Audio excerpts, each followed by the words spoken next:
Hey, what's going on, Boise State fans? BJ Rains here with the Idaho Press, online at BlueTurfSports.com, previewing Mountain West Media Summit. It gets going on Tuesday, all day Wednesday, a ton of stuff going on, and Boise State will be front and center on Tuesday. They're probably going to be picked to win the Mountain Division. They're going to be the favorites to win the Mountain West again, and some are saying the favorites to win the Group of 5 spot at one of the New Year's Six bowl games. So a lot of reason for optimism if you're Boise State. But as the media days get going, as the first few weeks of practices get going, Boise State's got some questions they've got to figure out. A couple things to think about as Boise State gets ready to open fall camp and as Coach Brian Harsin, Brett Rippon, and Tyler Horton get ready to meet with the media. Let's start with the offense. Boise State's offense, yeah, they won the Oregon game. They won the Las Vegas Bowl and went 11-3 and won the Mountain West and had a great season. But offensively, they really struggled on fourth downs in particular. I think they were 2 for 16 going into the bowl game.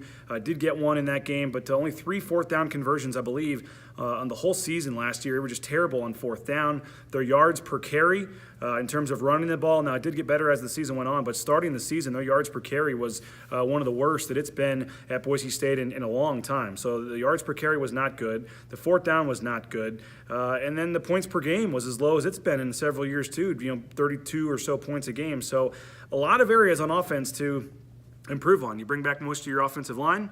You obviously bring back your senior quarterback in Brett Rippon. You bring back Alexander Madison, your running back. But you got to find somebody at tight end and receiver. Your tight ends, you lose Jake Rowe. You obviously lose Alec Danins, and they combined for 52 of the 56 catches that the tight ends had last year. So the tight end position only has 4 catches back. And so is John Bates ready to be a guy that can go catch you 30, 35 passes this season like Jake Rowe did? We're going to find out. At wide receiver, you lose Cedric Wilson, so that's a huge blow to this offense that's had either Cedric Wilson or Thomas Spurbeck, each of the last 4 years. And so who's going to be that number one receiver? A.J. Richardson, Sean Monster both had 32, 33 catches last year, but they don't have a guy that has a ton of proven production.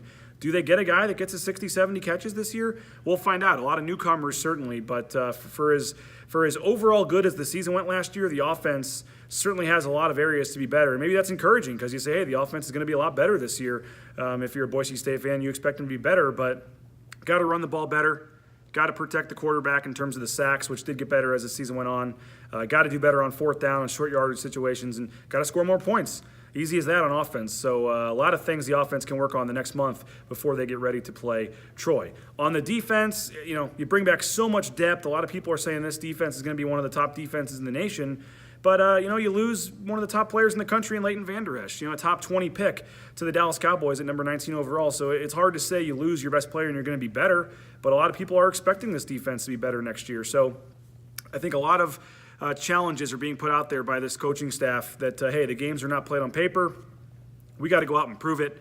And certainly you've got the talent. You've got Tyler Horton. You've got DeAndre Pierce and Kekoa Nawahini in the secondary. And certainly the defensive line, when you talk about David Moa and Durant Miles and some of these guys, and obviously at stud with Curtis Weaver and Jabril Frazier, I mean, there's a lot of star-studded talent on this defense, but how is it going to work with no Leighton Vander Esch, no number 38 running around to make up for people's mistakes? So I think a lot of question marks on defense as well, even though they're getting a lot of praise and a lot of hype, but they got to go out there and do it. So I think defensively, how do they replace Leighton Vander Esch is the big key for them. And quickly on special teams, can they do what they did again last year? I mean, all the people are back. Obviously, Avery Williams had 2 punt return touchdowns last year. You get both your kicker, Hayden Hogarth, and your punter, Quinn Skillen, back for another year. And Boise State was pretty solid on special teams last year. So if they can just kind of do what they did last year again on special teams, I think they're going to be fine. You've got a couple new coaches on staff this year in terms of Coach K, Coach Chad, the new defensive line coach, Jeff Popovich, the new corners coach. So defensively, going to be a little bit of a different look there. Spencer Danielson now moves into a full-time coaching role with the Studs. But keep this in mind, too. For the first time since Brian Harsin has been here, there were no changes to the offensive staff. So the entire offensive coaching staff, including offensive coordinator Zach Hill, will be back for a second year. So I think that's huge for this team to have their full offensive coaching back. And, for the senior quarterback, I think that could be big for this team. So a ton of questions for Boise State, a ton of storylines. Are they going to get back to the Fiesta Bowl? Are they going to go undefeated and get in the talk for the college football playoff? Tons of discussions that should be fun over the next 5-6 months, but it all gets going Tuesday morning around 8 a.m. down here in Las Vegas, 9 a.m. back in Boise. They'll announce the all-conference teams, the predicted order of finish. We'll talk to Boise State, Coach Brian Harsin, and a couple players on Tuesday. The West Division will go on Wednesday. Full coverage at BlueTurfSports.com. We'll have Facebook Live interviews, myself, with Coach Harsin, the players as well. A ton of interactive stuff. So get your questions in to @BlueTurfSports on Twitter. You can tweet me as well @BJRains. A ton going on the next couple days. Barely over a week away from practice. We'll have you covered. BlueTurfSports.com.